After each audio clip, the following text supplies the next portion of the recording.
Expedición a Cusco. Siempre que se nombra la ciudad de Cusco, inmediatamente se lo asocia con Machu Picchu. Pero Cusco es mucho más que solo la gran ciudadela incaica. Existen otros centros arqueológicos muy importantes en la región. Además de ser una zona muy rica en actividad agrícola, con ríos, valles y montañas de impresionante belleza, y de pueblos pintorescos que ofrecen al turista excelente artesanía y gastronomía local. Tuve la suerte de recorrer esta región, así que compartiré historias e impresiones. Iremos viendo en este apartado la riqueza y los misterios de Cusco, la capital histórica de Perú y sus alrededores. Playa Mayor y Templo de Coricancha. La ciudad de Cusco es la octava ciudad más poblada de Perú, siendo antiguamente la capital del Imperio Inca.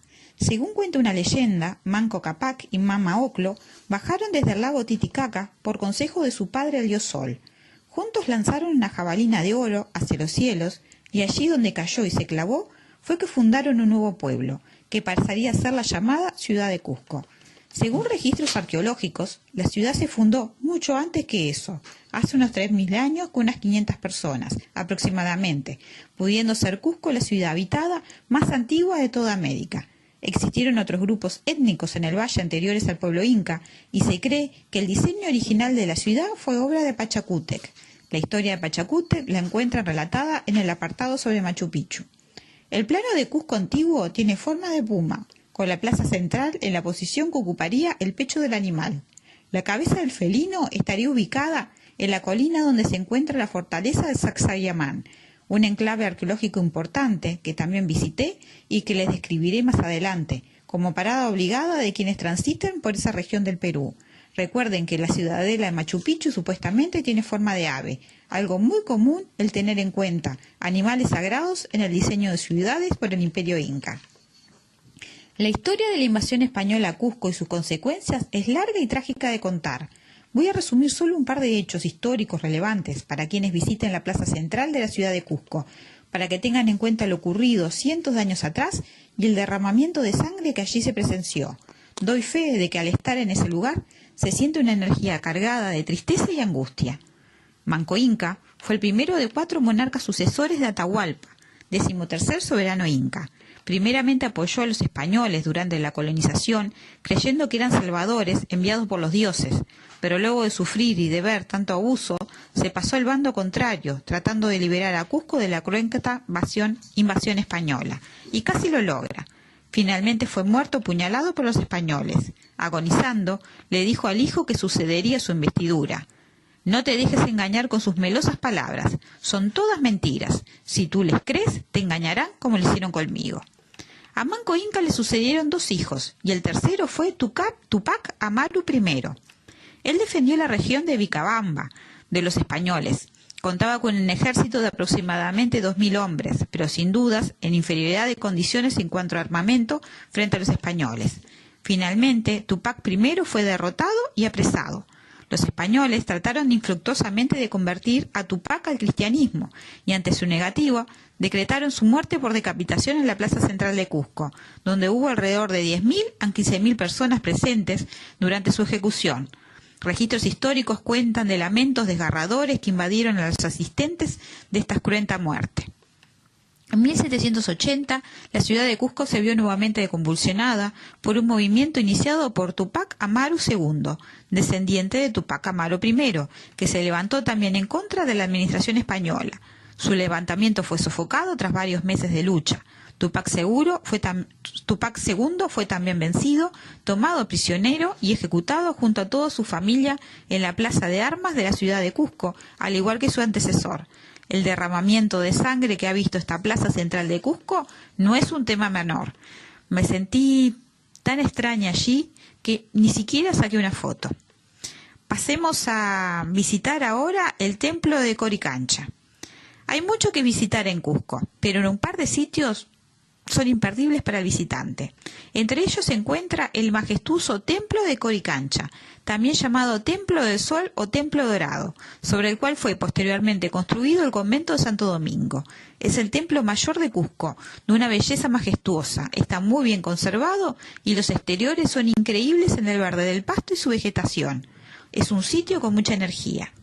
Este templo era un lugar sagrado, donde se rendía adoración al dios Inca, al Inti Sol. Solo se podía entrar en ayunas, descalzo y con una carga en la espalda, en señal de humildad, según lo indicaban los sacerdotes. Adentro también se encuentra un centro de adoración a la diosa Luna. En los templos incas, los muros semicirculares de piedra exterior eran característicos de la presencia de altares de adoración al rey Sol y estaban cubiertos por láminas de oro. Por el contrario, los altares dedicados a la diosa Luna eran habitaciones de forma cuadrada y se encontraban revestidas por planchas de plata. En Machu Picchu se encuentran construcciones semejantes. Este templo, una vez descubierto por los españoles, fue saqueado y posteriormente se le construyó encima un monasterio.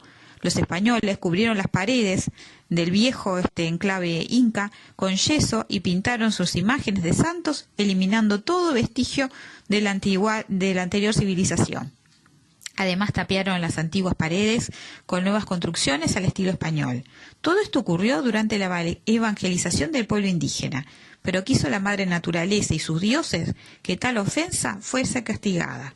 Los templos incas poseen un estilo de construcción único y perfecto. Por tal motivo aún siguen en pie, luego de cientos de años. Las piedras en las construcciones incas no están pegadas unas con otras, sino que están machimbradas entre sí de forma perfecta. Tal es la perfección en la colocación de cada piedra que ni el filo de una navaja puede introducirse entre ellas.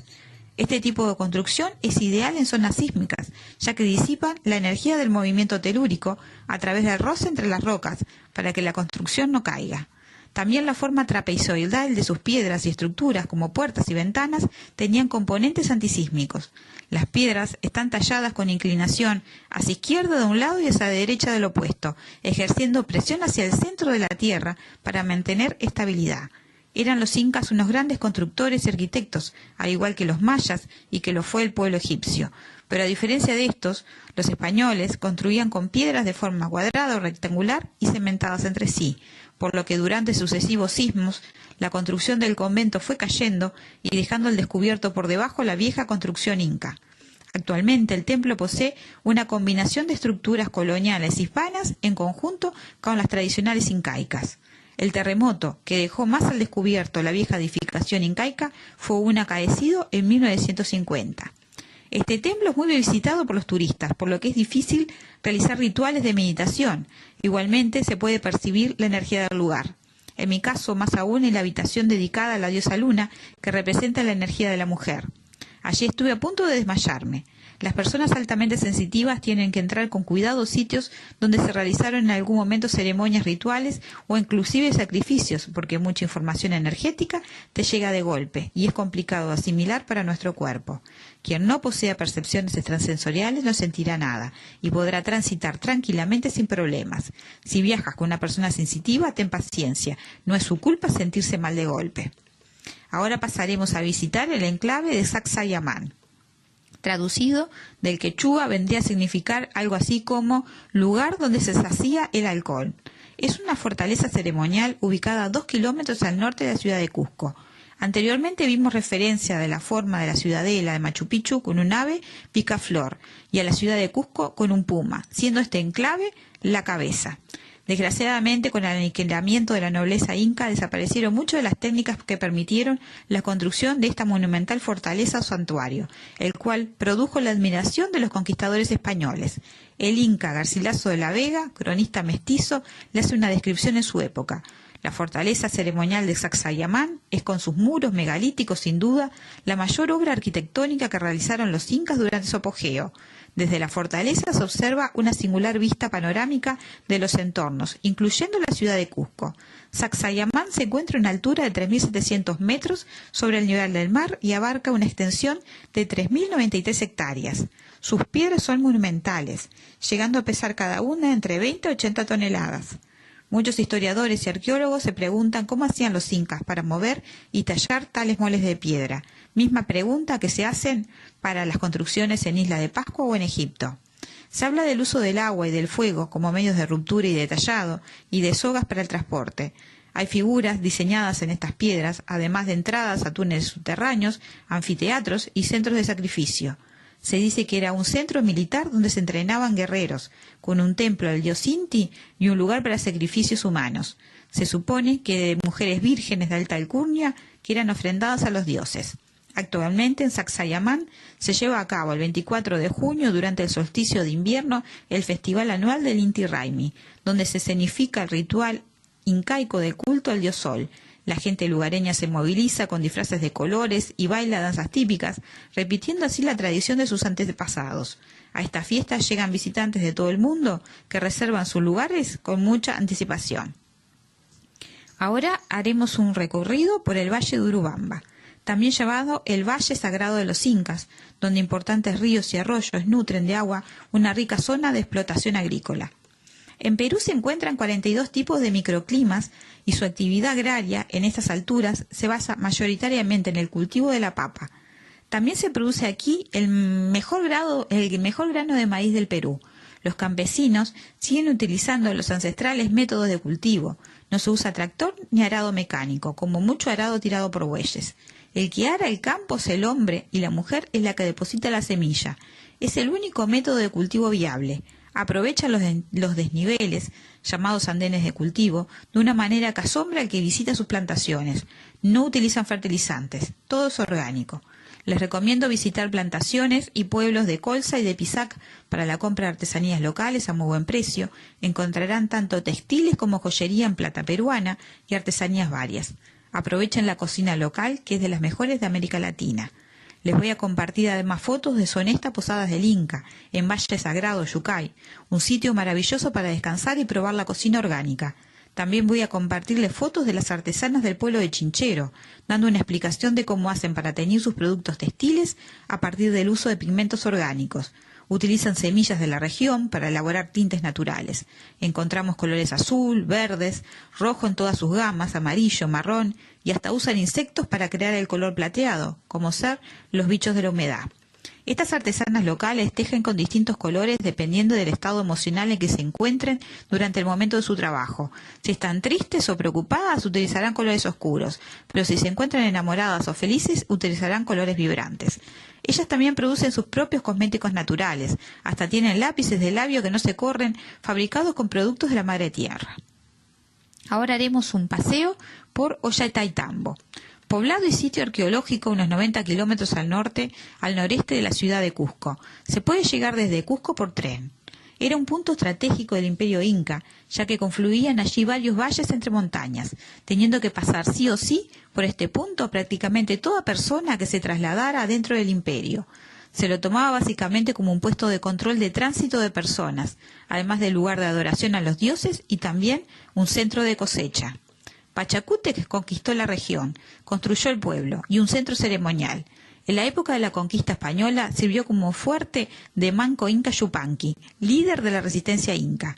Es la única ciudad del incanato que aún está habitada. En Ollantaytambo hay andenes de resistencia que son para evitar deslizamientos de tierra, además de los que cumplen función agrícola, como los demás sitios arqueológicos de Cusco.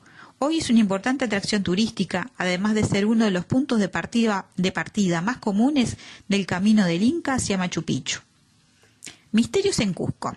Lo primero que llama la atención tanto al turista informado como a los arqueólogos que trabajan en estos yacimientos antiguos es la similitud en cuanto a construcciones y monumentos encontrados en la isla de Pascua o Egipto, tan alejados unos de otros. También se encuentran o se han determinado alineaciones entre los yacimientos arqueológicos de Egipto, Perú e Isla de Pascua.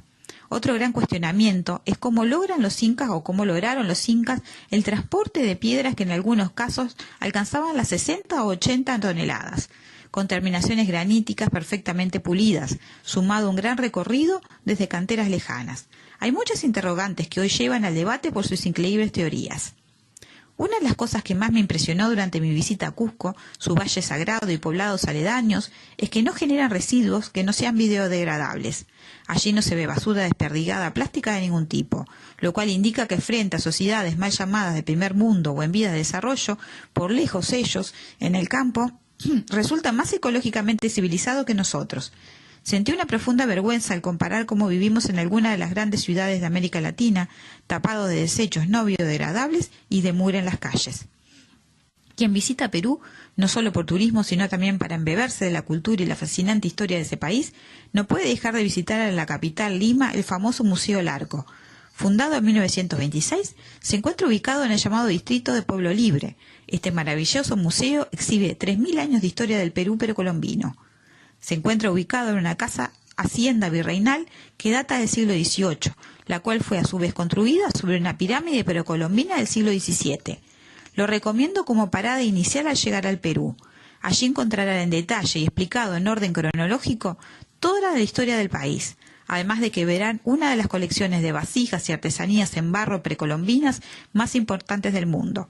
El museo exhibe en diversas galerías su imponente colección, donde se destacan también las artesanías en oro, plata y la galería de artesanías eróticas.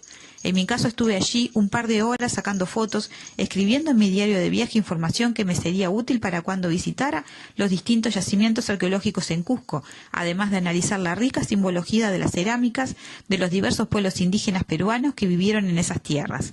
Es una parada recomendable e ineludible. En la cultura preincaica se adoraban las fuerzas de la naturaleza representadas por animales sagrados. El felino era símbolo de poder y representación de la fuerza de la tierra. Las aves, como ser el búho o el cóndor, representaban el poder de los cielos sobre el hombre. La serpiente indicaba el poder del mundo subterráneo. Era muy común la fabricación de objetos con animales mezclados, buscando la comunión de fuerzas. De la unión de un felino con un ave y una serpiente, sumado a la forma humana, se creaba una imagen muy poderosa, unión de la fuerza de los tres mundos. Estos símbolos representaban y honraban a sus dioses. Bueno, espero hayan disfrutado este paseo por la cultura incaica y no se olviden de ver el video del enclave arqueológico de Machu Picchu que ya subí anteriormente y donde encuentran más recomendaciones y tips para turistas.